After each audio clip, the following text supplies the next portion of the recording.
এখানে সাধারণ মানুষের কবরস্থ হওয়া যেন ভাগ্যের ব্যাপার, কারণ ফ্ল্যাট বাসার চেয়ে বেশি ভাড়া দিতে হবে আপনি মারা যাওয়ার পরে।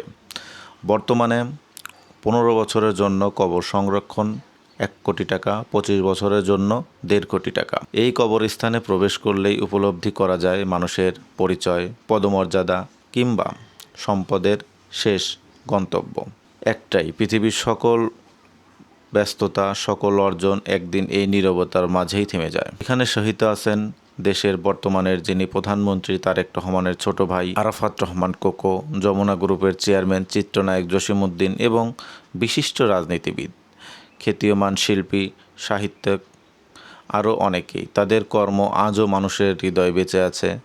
যদিও তারা নিজেরা আজ আমাদের মাঝে নেই, প্রতিদিন অসংখ্য মানুষ এখানে আসেন প্রিয়জনের কবর জিয়ারত করতে, দোয়া করতে এবং কিছুক্ষণ নীরবে সময় কাটাতে। কবরের সারিগুলো যেন আমাদের মনে করিয়ে দেয় জীবন ক্ষণস্থায়ী, কিন্তু সৎকর্ম ও মানুষের ভালোবাসা চিরস্থায়ী। ইসলামে কবর জিয়ারতের বিশেষ গুরুত্ব রয়েছে।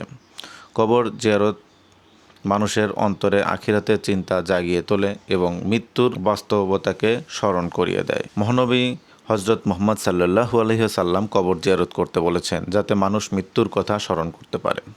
কবর সংরক্ষণ বা লিজের ক্ষেত্রে খরচ অনেক বেশি, কারণ ঢাকা উত্তর সিটি কর্পোরেশন কবরের জায়গার সংকট কমানোর জন্য এই ফি বাড়িয়েছে।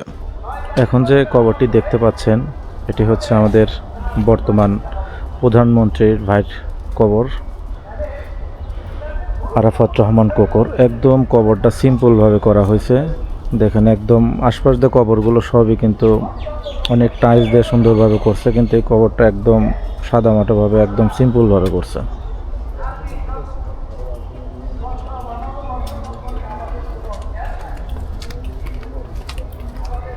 এবং নামগুলো যে লেখা হয়েছে, নামগুলোও কিন্তু একদম নর্মাল বোর্ডে লেখছে। এটা একদম এই রাস্তার সাথেই।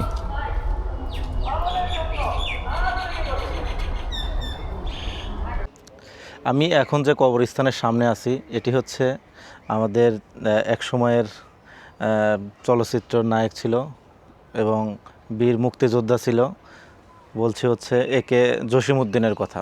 এবং এই কবরের উপরেই কিন্তু তার ছেলেকেই কবরস্থ করা হয়েছে 2025 সালে। তার ছেলে ছিল রক সঙ্গীত শিল্পী প্রযোজক একে রাতুল।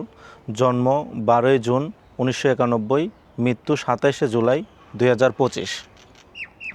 অর্থাৎ জসিমউদ্দিনের কবরের পরে তার ছেলের কবর এইখানেই দেওয়া হয়েছে। একটা কবরের পরে তার পরেই হচ্ছে তার ছেলের কবরটা দেওয়া হয়েছে এখানে। দেখুন এই কবরটাতেও কিন্তু মা এবং ছেলে দুজনকেই একই কবরে দাফন করা হয়েছে।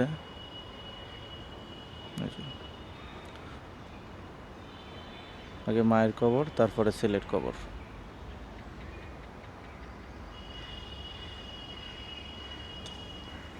মায়ের মৃত্যু সাল হচ্ছে 1987 এবং ছেলের 2021।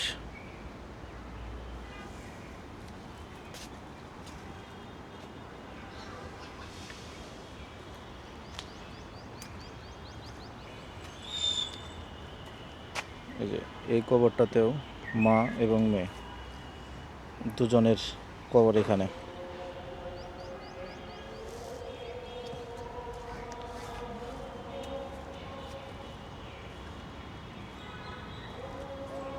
ভাই কেউ কি মারা গেছে?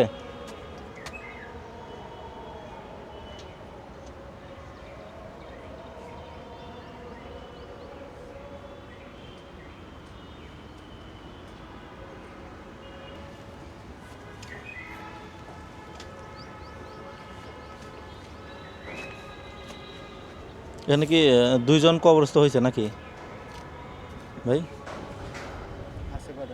দুইটা। এটা দেখে 4টা হচ্ছে।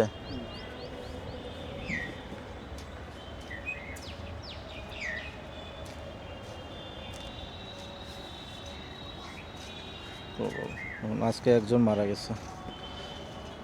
এটাতে তাহলে মোট 4টা কবর হচ্ছে এখানে, না? কয়টা পর্যন্ত করা যায়?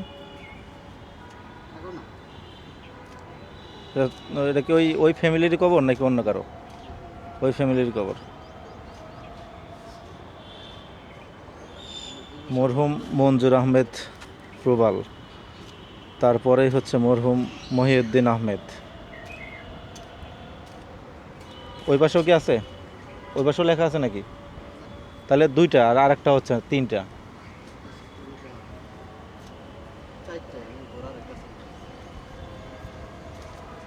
হ্যাঁ। এখন যে কবরটি দেখতে পাচ্ছেন এটি হচ্ছে যমুনা গ্রুপের চেয়ারম্যানের মালিক ছিলেন মোহাম্মদ নুরুল ইসলাম। তার কবরও কিন্তু এই বনানী কবরস্থানই করা হয়েছে। আসলে এই কবরস্থানের ধনী গরিব সবার জায়গা কিন্তু একটাই। ঠিক তেমনই দেখুন যে শিল্পপতি, কোটি কোটি টাকার মালিক, আল্লাহ যার যতদিন হায়াত রাখছে দিন শেষে সবাইকে এই কবরে আসতে হবে।